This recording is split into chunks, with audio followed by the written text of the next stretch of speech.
Saya mau kasih dua fakta di sini. Pada saat pergerakan 98, semua elemen mahasiswa bergerak serentak di Jakarta.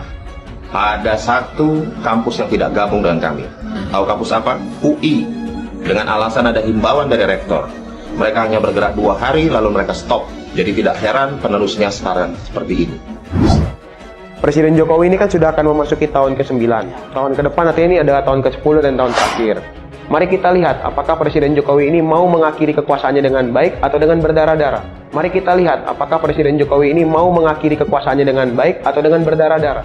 Amin Rais, pada saat dia orasi di hari kelima pergerakan, kami turunkan. Bayangkan, saat orasi kami turunkan.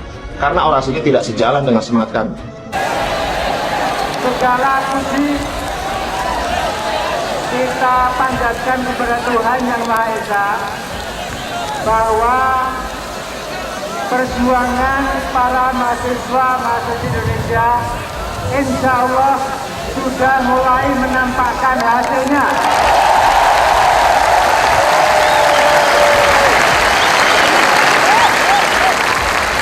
Jokowi people power, Jokowi people power, Jokowi people power. Buktiin nyali kalian semua, jangan cuma modal bacot ya. Gue tantangin lu pada. Mudah-mudahan si Sengkurni Amin Rais pengumur ya. Kan udah tua bangka tuh, udah usur, gue ngeri sih. Tapi gue doain deh biar dia bisa membuktikan people powernya. Dan untuk semua kalian yang menantang 20 Oktober, gue tunggu kekuatan kalian. Oke? Salam NKRI. Saya meminta Pak Jokowi mundur atau gantung di Monas. Bahwa negara kita sedang bermasalah, butuh perubahan, rakyat harus bergerak, people power, takbir.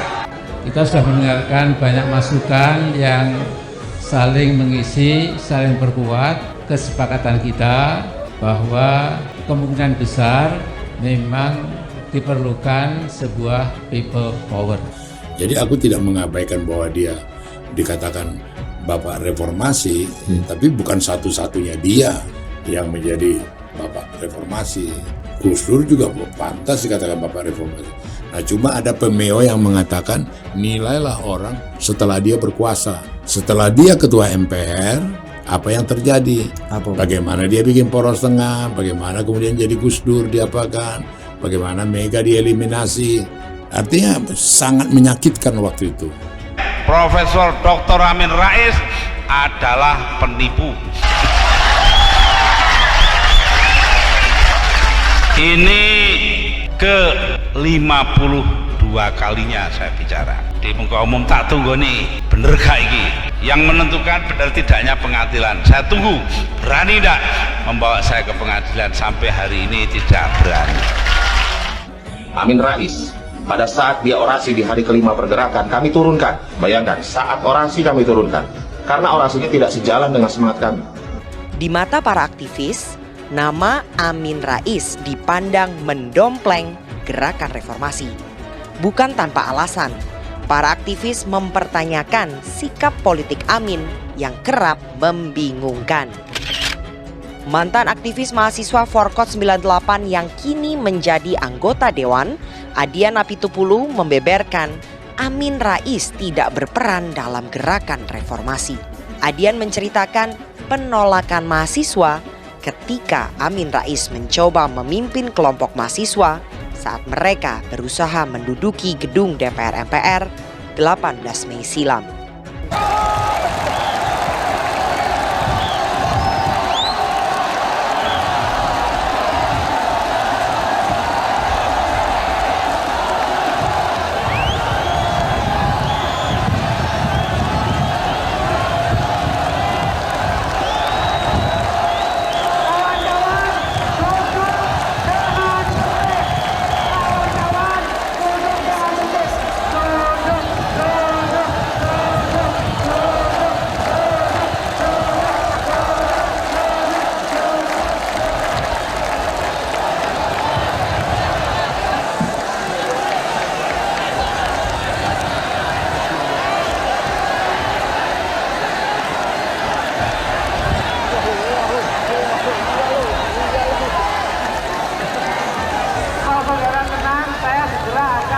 Menyampaikan beberapa hal yang penting buat kita perhatikan.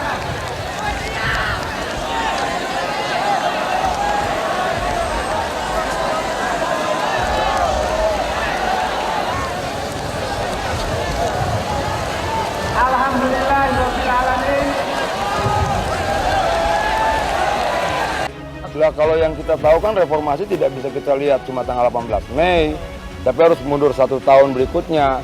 Misalnya Amin Rais memang tidak pernah menolak Soeharto sebelumnya. Jadi kalau salah satu tuntutan reformasi itu adalah turunkan harga Soeharto dan keluarga, saat itu istilah kita, Amin Rais tidak terlibat sebelumnya seperti itu. Senada dengan aktivis lainnya, mantan Ketua Senat Universitas Trisakti Usman Hamid juga mengakui para aktivis tidak percaya dengan motif Amin Rais. Menurut Usman Hamid, Amin Rais bukanlah sosok oposisi murni. Bahkan para aktivis menilai Amin pelin-pelan untuk menentukan sikap politiknya mendukung pelengseran Soeharto. Ketika mendekati bulan Mei itu tidak ada semacam konsolidasi bersama dengan kelompok Pak Amin misalnya. Pak Amin bukanlah sosok yang oposisi penuh sepanjang masa Orde Baru gitu. Kadang-kadang terlihat dekat dengan pemerintahan Soeharto, kadang-kadang terlihat seperti oposisi. Tahu nggak kenapa sekarang banyak sekali yang teriak turunkan Jokowi? Karena kalau presiden turun sebelum masa jabatannya, maka semua kebijakan presiden bisa dianggap cacat dan dibatalkan. Kemudian saudara kita Joko Widodo, ya, ini orang Solo yang mula-mula seperti memberikan harapan, ya, tapi lama-lama menjadi makin mendung, makin gelap, dan mungkin memang perlu dilengserkan.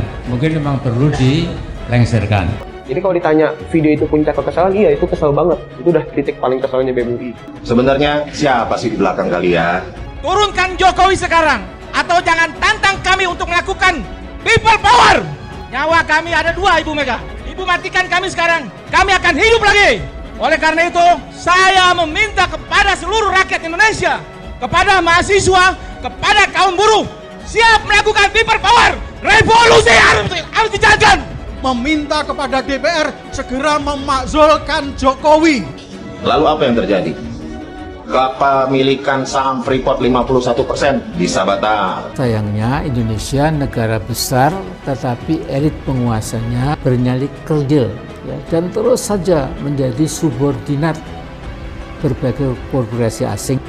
Di atas kertas, setelah Inalum membayar 3,8 miliar dolar, Indonesia menguasai 51% saham PT Freeport.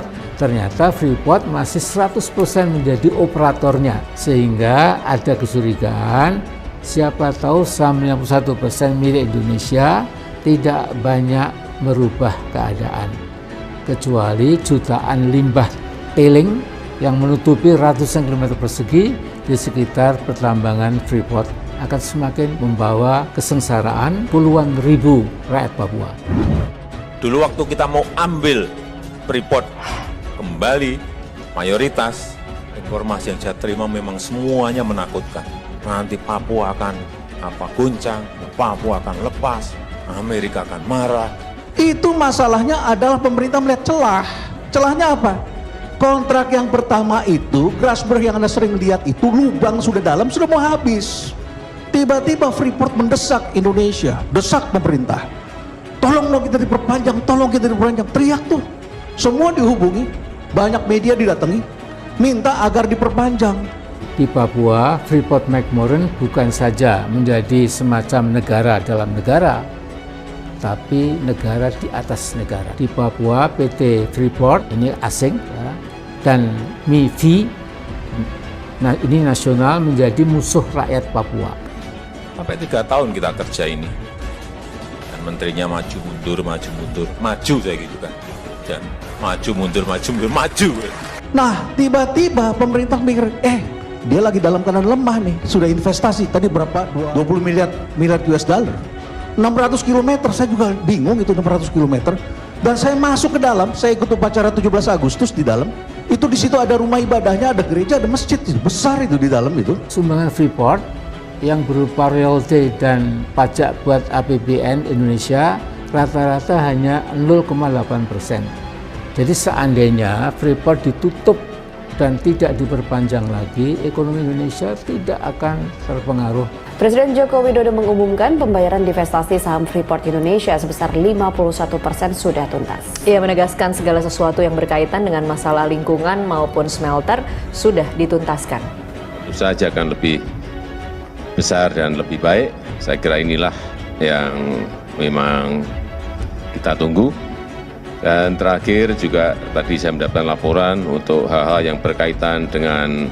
Nah, Freeport itu melihat ini, kalau mau ini, pemerintah bilang, kamu mau apa? Tolong dong kasih kita, ini mau berakhir. Saya perlu kepastian berusaha. Saya ingin dapat 20 tahun, 40 tahun lagi ke depan. Tolong buka izinnya. Tiba-tiba Presiden Jokowi mengambil momentum di situ. Momentumnya apa? Bagaimana kalau kita ambil sekarang kesempatan 51%? Akan tetapi kehancuran ekologi yang tidak mungkin diperbaiki dengan cara apa saja sesungguhnya lebih berbahaya lagi. Menirukan pendapat Profesor Agus Sumule dari Universitas Papua, keputusan seluruh perusahaan ekstraktif seperti BP dan Freeport ditentukan 100% oleh Jakarta. Setelah 30 tahunan semua akan musnah, tidak ada lagi yang tersisa kecuali limbah toksit untuk rakyat Papua. Ya memang ngeri. Nah, ini sudah 41 tahun Freeport itu. Ternyata ya nggak ada apa-apanya. Padahal kita beli juga nggak pakai uang. Kita pakai uangnya dia. Beli Freeport itu bukan dari uangnya APBN juga bukan, dari uangnya BUMN juga enggak. Tapi lagi-lagi kita dengarkan teman-teman di sini kan angkanya masalah kompetensi lagi. Saudara tahu nggak itu dalam kontraknya itu ada angka. Angkanya apa? Bahwa Rio Tinto ternyata ada di dalamnya. Dan Rio Tinto itu mempunyai sudah, dia ijon 40%. Dia bayar OPEX dan CAPEX 40% di situ. Tapi dia berhak dapat di atas metal strip. Masyarakat di Papua juga akan mendapatkan 10% dari saham yang ada. Dan tentu saja di Papua juga akan mendapatkan pajak daerahnya. Kita mendengarkan banyak masukan yang saling mengisi, saling berkuat kesepakatan kita bahwa kemungkinan besar memang diperlukan sebuah people power. Amin Rais, People power. sudah tidak ada tempat, sudah tidak ada pilihan lain, sudah tidak ada satu alternatif lain kecuali yang disebut dengan people power. Dan ini menurut kami adalah upaya-upaya pemerintahan hari ini untuk kemudian membungkam suara-suara masyarakat yang dalam hal ini adalah sistem demokrasi dan juga membungkam gerakan anti korupsi. Jadi tujuan utamanya bukan dijawab Presiden Jokowi. Terus larang ekspor bahan mentah sumber daya alam atau hilirisasi bisa batal. Pemerataan infrastruktur di Indonesia Timur bisa batal. Kalau memang pemerintah Jakarta itu berhasil meredakan suasana ketegangan, berhasil meyakinkan para tokoh Papua itu tidak usah lagi minta referendum. Pak, kalau di Jawa ada kenaikan 1.000 aja udah demo semuanya. Di sini harga 60.000, 100.000 per liter. Bertahun-tahun juga rakyat diam. Kemudian betul-betul merasa aman, merasa nyaman, merasa betul-betul ya dihargai di rumah NKRI ini. Andai kata betul tentu tidak seperti sekarang ini. Apa yang sedang berkecamuk dalam pikirannya itu apa? Tentang Indonesia dan Papua. Saya berada di sini, di tanah Papua. Mari kita menyingsingkan lengan bersama karena Papua adalah Indonesia. Tahu ya yang dikeluarkan oleh pemerintah untuk Papua kalau dibandingkan rata-rata nasional dengan rata-rata dengan yang diberikan kepada Papua per kepala, itu Papua itu mendapat 17 kali lebih besar dana yang diperlukan atau yang dikeluarkan oleh pemerintah untuk keperluan orang Papua per orang, 17 kali lebih besar dibandingkan dengan rata-rata nasional. People power! People power! Itu konstitusional, bapak-bapak, ibu-ibu, saudara-saudara sekalian. Jangan takut. Itu tadi sudah disebut bukan makar,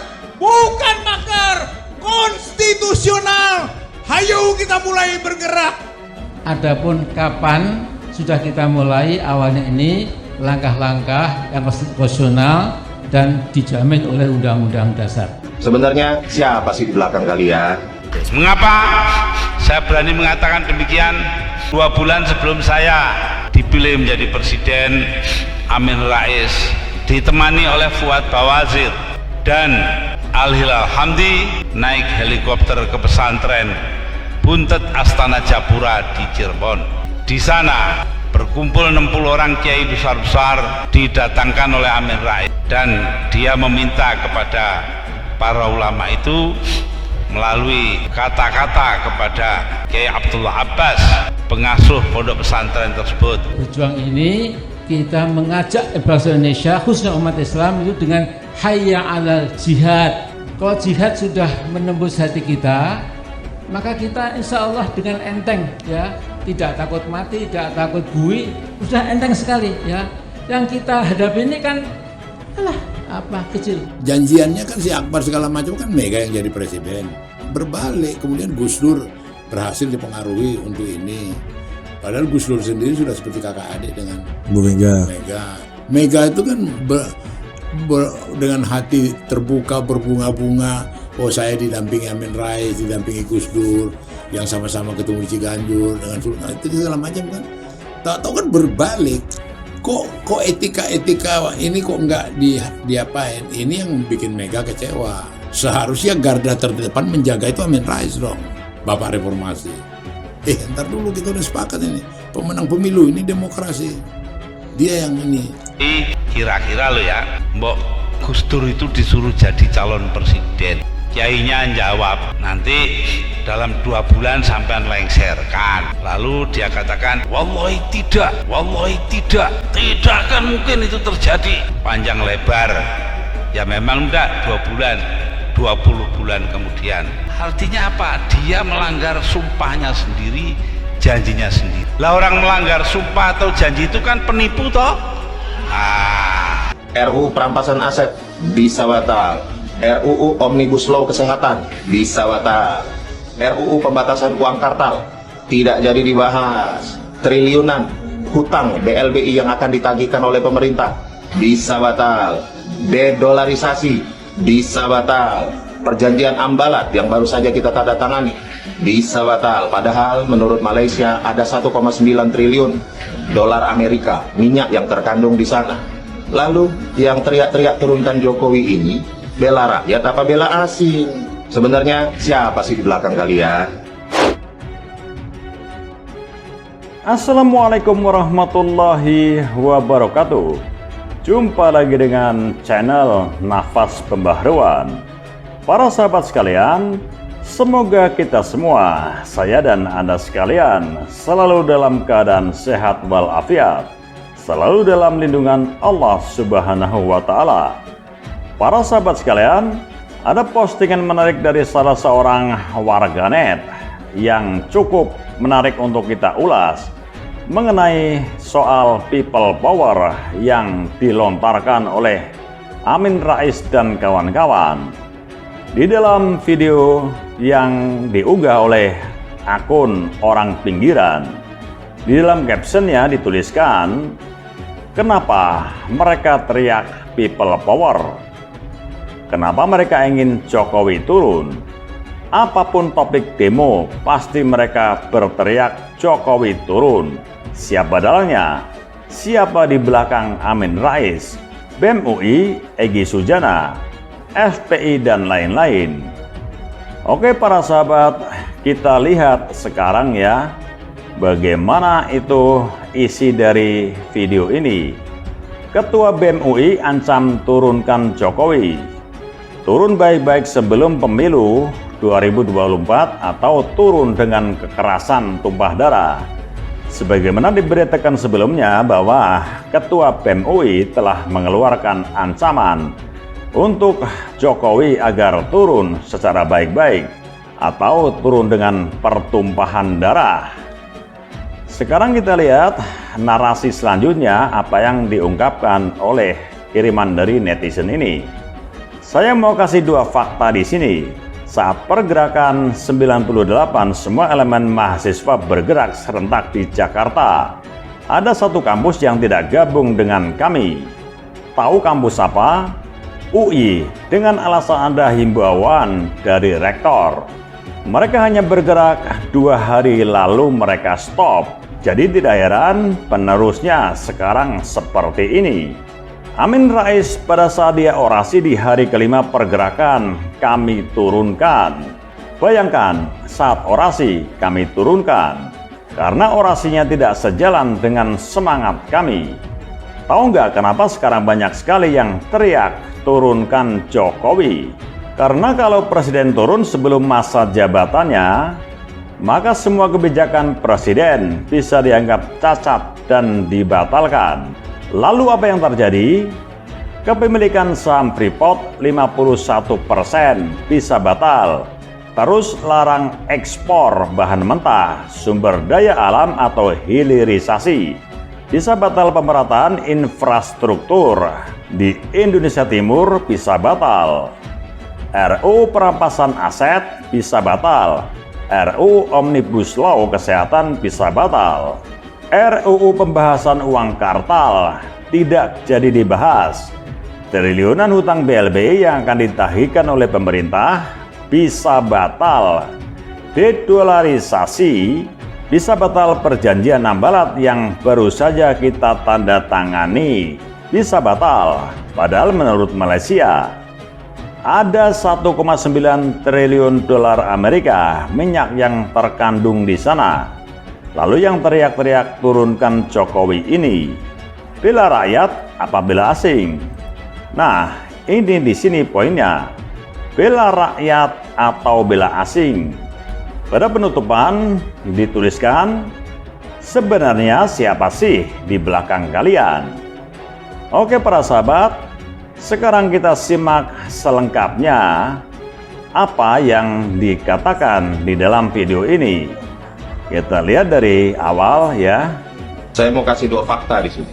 Pada saat pergerakan 98, semua elemen mahasiswa bergerak serentak di Jakarta. Ada satu kampus yang tidak gabung dengan kami. Tahu kampus apa? UI. Dengan alasan ada himbauan dari rektor. Mereka hanya bergerak 2 hari lalu mereka stop. Jadi tidak heran penerusnya sekarang seperti ini. Amin Rais, pada saat dia orasi di hari kelima pergerakan, kami turunkan. Bayangkan, saat orasi kami turunkan. Karena orasinya tidak sejalan dengan semangat kami. Tahu nggak kenapa sekarang banyak sekali yang teriak turunkan Jokowi? Karena kalau presiden turun sebelum masa jabatannya, maka semua kebijakan presiden bisa dianggap cacat dan dibatalkan. Lalu apa yang terjadi? Kepemilikan saham Freeport 51% bisa batal. Terus larang ekspor bahan mentah sumber daya alam atau hilirisasi bisa batal.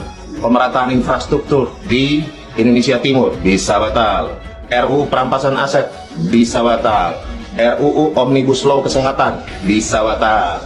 RUU pembatasan uang kartal tidak jadi dibahas. Triliunan hutang BLBI yang akan ditagihkan oleh pemerintah bisa batal. Dedolarisasi bisa batal. Perjanjian Ambalat yang baru saja kita tanda tangani bisa batal. Padahal menurut Malaysia ada 1,9 triliun dolar Amerika minyak yang terkandung di sana. Lalu yang teriak-teriak turunkan Jokowi ini bela rakyat apa bela asing? Sebenarnya siapa sih di belakang kalian? Ya, oke para sahabat sekalian, kita sudah simak tadi dan secara selengkapnya telah kami ulas dalam video kompilasi yang telah kami susun untuk menjelaskan apa yang dimaksud dengan ungkapan dari ucapan ini. Para sahabat sekalian, mudah-mudahan informasi ini bisa menambah wawasan kita apa yang sebenarnya terjadi. Kenapa seorang Amin Rais dan para kroni-kroni atau sahabatnya, para konco-konconya begitu ngotot untuk melengsarkan Jokowi? Padahal itu hanya tinggal di tahun-tahun terakhir masa bakti dari sang presiden yang tinggal tidak lama lagi. Tapi kenapa mereka tidak sabar? Ya, ada yang patut dipertanyakan seperti yang diungkapkan oleh orang ini. Siapa di belakang mereka? Itu yang jadi pertanyaannya. Untuk itu, selanjutnya silakan Anda yang bisa menilai sendiri. Bela rakyat atau bela asing? Sebenarnya siapa sih di belakang mereka? Sebenarnya siapa sih di belakang mereka? Silakan Anda yang menjawabnya.